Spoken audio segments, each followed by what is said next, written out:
He thought it was a normal drive home until a racist cop slammed him against his own car and accused him of a crime he didn't commit. But the cop didn't realize the dashcam was recording everything that would end his career forever. Marcus Bennett was driving home after a long 12-hour shift, exhausted, hungry, and thinking only about seeing his kids when flashing blue and red lights cut through the night behind him.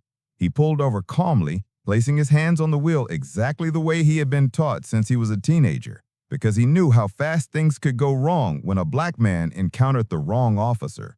That officer, Dalton, stormed toward him with a fury that made no sense, barking orders before Marcus could even say a word, screaming for him to show his hands, even though they were already visible, then ripping open the door, grabbing Marcus by the collar, and slamming him against the car while accusing him of matching a robbery suspect. Marcus tried to explain that he had just clocked out from work, still wearing his ID badge, but Dalton wasn't listening. Instead, he began throwing racist insults, calling Marcus a liar, a criminal, and one of those people, all while the dash cam mounted on his cruiser silently captured every second. A passing woman noticed the violence and stopped, recording on her phone and yelling that Marcus wasn't resisting, which only made Dalton turn on her with more rage, shouting for her to back away. Just then, Dalton's radio crackled. Dispatch announced the real robbery suspect had been arrested 20 minutes earlier across town.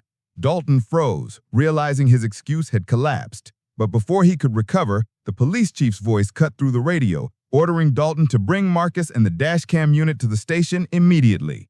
At the precinct, the chief reviewed the footage, watching Dalton shove an unarmed, compliant man, hearing every racist slur, every threat, every fabricated accusation, and the chief's expression tightened before he turned to Marcus and apologized directly, admitting the stop was illegal and the officer's behavior unacceptable.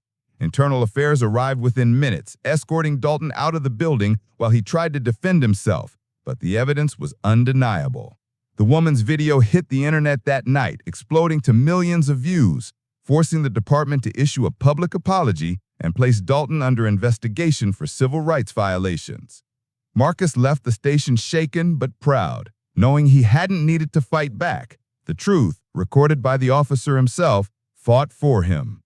I am Liam, and trust me, the next HOA story is even worse. Subscribe now.